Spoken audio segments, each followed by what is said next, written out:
আসসালামু আলাইকুম। তো আমি ন্যাকমরদ নিপা আক্তার পেজ থেকে আমি নিপা আক্তার বলতেছি। আপনাদের বড় অথবা ছোট বোন। আর আমার ভাবি বোনদের আমিও ভাবি অথবা বোন। তো লাউ পাতা মোটামুটি আমরা সবাই খাই। তো তাও আমি লাউ পাতার রেসিপি নিয়ে চলে আসছি। তো আপনাদের একটা গল্প শোনাই। আমি আমার ননদের বাসায় গেছিলাম। সেটা এক গ্রামাঞ্চল, বহু বছর আগে। তো আমি গ্রামে গিয়ে দেখি যে প্রত্যেক ঘরে ঘরে লাউয়ের ঝিং। তো আমি তো দেখে খুব এক্সাইটেড যে সবার বাসায় লাউয়ের গাছ। আর আমাদের শহরে তো এগুলো দেখাই যায় না। তো আমি আমার ননদকে বললাম যে আপা লাউ পাতা আছে, তো কয়েকটা তুলে নিয়ে আসেন, ভাজি করব। তো আর যে কথা সেই কাজ। তো আমার ননাস যায় তখন লাউ পাতা তুলে নিয়ে আসলো। তো এক মহিলা বলতেছে, তোমার লাউ পাতা কী করবেন? তখন আমার ননাস বলতেছে যে আমার ভাইয়ের বউ ভাজি করবে। হ্যাঁ, এটা কেমন কথা? লাউ পাতা আবার ভাজি করা যায়? ওরে বাবা! এটা আমি তো শুনে অবাক। লাউ পাতার ভাজি করা যায় না, আমি শুনে এটা অবাক। আমরা লাউ পাতার ভাজি বলে ব্যস্ত, মানে উনি বলতেছে লাউ পাতার ভাজি কেমনে খায়? মোকো কিন্তু টেস্ট করাবেন। তো ঠিক আছে, আমি লাউ পাতার ভাজি করলাম। আমি যতক্ষণ ভাজিটা করলাম আমার ননাসের বাসায় চুলার মধ্যে, তো উনি ততক্ষণ বসে থাকলো।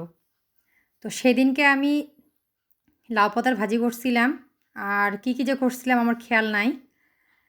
তো উনি দেখলো, তখন টেস্টও করলো, বলতেছে যে লাউ পাতার ভাজি খেতে যে এত মজা, আমি জানতাম না তো। কয় আমরা তো লাউ পাতাগুলো কী করি, লাউটা খাই, পাতাগুলো তুলে তুলে গরুকে খাওয়াই ফেলি। আমি তখন বললাম, হায়রে ভাবি, আমরা এই ন্যাকমরদে অথবা আমাদের এই গ্রামাঞ্চলে আমরা এই লাউ পাতার জন্য লেলাই। তখন বাজারে কিন্তু আমাদের এই লাউ পাতা খুব একটা কিনতে পাওয়া যাইত না। এখনও খুব একটা কিনতে পাওয়া যায় না, কারো বাসায় বাসায় লাগায়, কারো বাসায় চাইতে এগুলো দেয় না। আর ঠাকুরগাঁও শহর বা শহরগুলোতে এগুলো তো সবসময় কিনতে পাওয়া যায়। যেহেতু আমরা গ্রামে থাকি, তো আমরা তো এগুলো জিনিস পাই না। তো এই ছিল আমার গল্প। তো লাউ পাতা আমরা মোটামুটি সবাই খাই। তো এই হচ্ছে আমার বহু বছর আগের ঘটনা, যে এক এক অঞ্চলের এক এক রকম সিস্টেম। কেউ খায়, কেউ খায় না, কেউ ফেলে দেয়, কেউ গরুকে খাওয়াই ফেলে। কিন্তু তার মধ্যেও আমার এই লাউ পাতার ভাজিটা খুবই পছন্দের একটা ভাজি। তো তার জন্য আজকে আমি এটা আপনাদের শেয়ার করলাম। আর আমি এই ভাজিটা এভাবেই করে থাকি। আর আমি যে কোনো শাকভাজি করার আগে অবশ্যই শুকনো মরিচ দিয়ে বাগার দিই, এই ফ্লেভারটা ভালো আসে। আর শাকভাজি করলে অবশ্যই রসুনটা একটু বেশি দিবেন, পেঁয়াজটা, কাঁচামরিচটা, তাহলে শাকটা মোলায়েম হবে, সুন্দর। তো শাকভাজিটা আপনারা কে কে খেয়েছেন অবশ্যই কমেন্টে জানাবেন। আর আমাকে লাউ পাতা আপনারা যেভাবে দেন আমার সেভাবেই ভালো লাগে। তো লাউ পাতার অনেক রেসিপি আমার কাছে আছে, ইনশাআল্লাহ পরবর্তীতে আবার নিয়ে আসবো। তো আমার চ্যানেলটি যদি অবশ্যই আপনাদের ভালো লেগে থাকে, বোন অথবা ভাবি মনে করে লাইক, কমেন্ট, শেয়ার অবশ্যই দিয়ে দিবেন। আমার ইউটিউব চ্যানেল ন্যাকমরদ নিপা আক্তার, আমার হাজব্যান্ড এবং আমার ছেলের ছবি আছে, সেখানে অবশ্যই অবশ্যই অবশ্যই একটা সাবস্ক্রাইব করে দিয়েন। আপনাদের ভালোবাসাই আমার ভালো লাগা। আপনারা যখন কেউ আমার চ্যানেলটিকে ফলো দেন বা সাবস্ক্রাইব করেন বা কেউ কমেন্ট করেন, আমার অত্যন্ত ভালো লাগে। তখন মন চায় যে আরও নতুন কিছু করি, নতুন কিছু করার আশা জাগে। যখন কেউ ফলো দিয়ে আনফলো করে দেন তখন কষ্ট লাগে। যদি কেউ না দেখেন, দেখবেন না, ঠিক আছে, ফলো দিবেন না, দিয়েন না। যখন কেউ ফলো দেওয়ার পর আনফলো করে দেন সেটা অনেক কষ্ট লাগে। কারণ আমি তো কষ্ট করে ভিডিওটাও করতেছি, অনেক কিছু করার পর ভিডিওটা ছাড়তে হয়, আমার হাজব্যান্ডও আমার জন্য কষ্ট করতেছে। তো এই ছিল আমার কষ্টের কাহিনী। তো ঠিক আছে, ভাজিটা কেমন হয়েছে দেখলে বুঝতে পারবেন।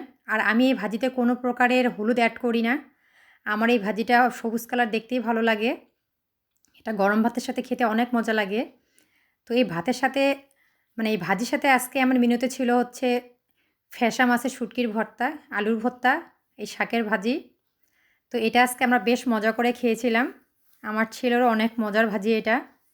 তো আমার ছেলে কিন্তু কোনো মাছ খায় না, কোনো শুটকির ভর্তা খায় না। তো আমার ছেলেকে আমি শুটকির ভর্তাটা আমশির ভর্তা বলে খাওয়াইছি। ও কোনো গন্ধ পায় নাই। যে শুটকির ভর্তার যে একটা গন্ধ থাকে, সেটা ও কোনো স্মেল পায় নাই। আমি একটু আলাদা সিস্টেমে করছি। সেই ভিডিওটা আপনাদেরকে দেখাইছি, ফ্যাসা মাছের শুটকি আমি কিভাবে বানাই। এখানে আমি যেভাবে তৈরি করি আপনারা বাসায় ট্রাই করে দেখবেন। আমার আগেরকার ভিডিওগুলো দেখবেন যে আমি ফ্যাসা মাছের শুটকি কীভাবে বানাইছি। দেখলে আপনারা বুঝতে পারবেন যে ওই শুটকিটা অরিজিনালে ওভাবে বানাইলে কোনো মাছের গন্ধ থাকে না, শুটকির গন্ধ থাকে না। আমার ছোট ছেলে কোনো শুটকি বা মাছের গন্ধ পছন্দ করে না। অথচ সেই ছেলে আমার হাতে শুটকির ভর্তা দিয়ে ভাত খাওয়াই নিছে। আম্মু অনেক মজা আমশির ভর্তা। আমি তাকে আমশির ভর্তা বলে খাওয়াইছি। কারণ তাকে তো একটু হলেও অভ্যাস করাইতে হবে এগুলোর সাথে। মাছ বা ও মাছ খাইতে চায় না, শুটকি খেতে চায় না। তাহলে সে পুষ্টিটা পাবে কোত্থেকে? তো আমার ছেলে বলতেছে, "আম্মু তুমি প্রতিদিন এই আমশির ভর্তাটা করবা।" তো যাই হোক, আলহামদুলিল্লাহ আমি কোনো না কোনোভাবে তাকে মাছ হোক বা শুটকিটা হোক, শুটকির মধ্যে অনেক প্রোটিন আছে। আমি তাকে খাওয়াইতে পারছি। তার জন্য আলহামদুলিল্লাহ। তা আপনারা দোয়া করবেন আমার সন্তানদের জন্য। তো ঠিক আছে, আজকের মতো আল্লাহ হাফেজ। বেশি কথা বলে ফেলছি। তো জানি না আপনাদের কথাগুলো শুনতে কেমন লাগতেছে। তো আপনারা যে গল্প করতে চান, তো আমিও শুনতে ইন্টারেস্টেড।